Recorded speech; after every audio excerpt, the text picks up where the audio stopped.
riding superstars. Today I'm going to answer the question, how do you stop bouncing when you ride?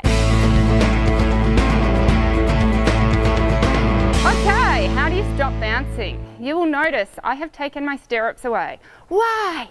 Why would I do that when I'm trying to stop bouncing? Why?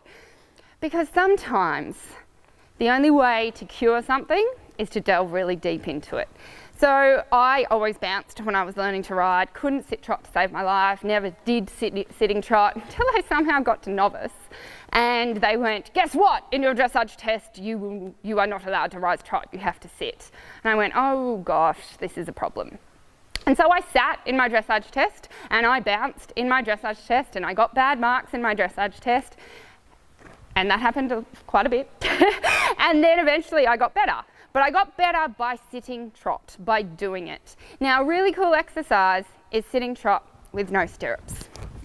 Now, why is this exercise really, really cool? Because it forces you to use the right muscles. Now, all the top riders in the world still ride with no stirrups because it's really, really good for us to keep making sure we're turning on the right muscles. And then in the canter as well, whoops, we're still just learning each other. He's like, what button's that, Mum? So you can do some canter with no stirrups, and then some trot. We find our trot transition really hard. Good boy. And you just need to do the hours. Loving this episode? Make sure you like it and share it with all your friends. Now, I like to coach riders sometimes and make them take away their stirrups. I did it recently with Grace, and I said, okay, you're going to go across the diagonal and watch it because you might fall off the side. So you go across the diagonal and she literally went woo and then found her middle. So that happens. Now, I was so excited that that happened because that's where you build the muscle awareness. That's where you build how to move your hips and your seat with the horse without movements like that. So if I tell her to go across the diagonal with stirrups, she goes across the diagonal with stirrups. She does not think she has a problem. She does not think everything's fine. Now you come across the diagonal with no stirrups, and it happened to me too. You're so used to having your stirrups for balance. So you turn the horse and then you realise, look, your stirrup's not there, and you literally do fall to the side. Then you overcorrect and come over this way, and then you come and find your centre. Now you're smart, and the next time you do it, you're going to start gripping with the right muscles to make sure you don't fall either side.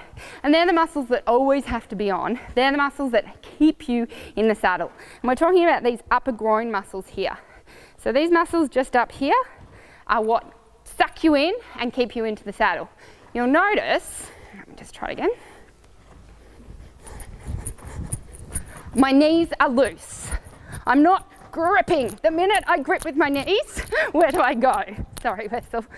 So it's not the sense of gripping with your legs. You'll notice my legs are really quite loose and they move. And they have to move because the horse's trot is a moving thing. So my ankles become my shock absorbers so my seat can stay in with the saddle. And to stay in the saddle, I'm using my upper groin, but my legs are loose. I don't have, good boy, I don't have tight thighs, okay? That's all loose and just letting gravity do its thing. And it's this connection up here that's sucking me in and keeping me into the saddle. So give that a go, work on what you should tense and what you should let go of. Sitting trot and not bouncing in the saddle is a lot more of what you need to relax, more than what you need to grip with. And that's when most riders get unstuck, they grip, and that just makes them bounce higher and harder. So you've got to let everything go and just go, okay, how could I connect? I always think of Avatar, how can I connect my two seat bones into the horse's back? So if you put your hand under your bum, you'll notice there's two bony bits. They're called your seat bones. Think of literally plugging them in. Like imagine if your saddle had two holes and you just plugged them in, doop, doop, and then you're connected. So you wouldn't bounce, you wouldn't fall off, you wouldn't do anything because your seat bones are connected to the saddle and the saddle's connected to the horse's back. So I always think my 2 seat bones are connected to the horse's back. I need to move with the horse, and also I can influence my horse with those seat bones. If I want to collect the trot, if I want to do a bigger trot, or whatever it is that I want to do, I can do that as well. But that's how I don't bounce, by plugging in, connecting in, gripping my really upper groin muscles and letting everything else loose. Plus there's a bit of core and a bit of stomach, which you will figure out when you come across the diagonal. So if you can do the no stirrup exercise, start doing serpentines, start doing 10-metre circles and a 10-metre circle the other way. Start doing leg yield left, leg yield right. And you'll start to realise, woo, woo.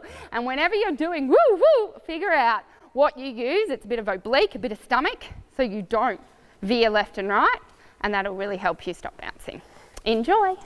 If today's episode gave you huge value, I would love to invite you to a free class I've created for you to help you look and feel like a Grand Prix dressage rider in as little as 3 rides per week. Don't worry if you don't have a good enough horse. In secret number 1, I'll tell you why that doesn't even matter. I'll tell you how to do it in only 3 rides, and I'll also tell you the secret you need to know to make sure you're doing in your riding to accelerate your results and get you to the next level. I can't wait to have you on the class. It's completely free, my gift to you. Click on the link to sign up.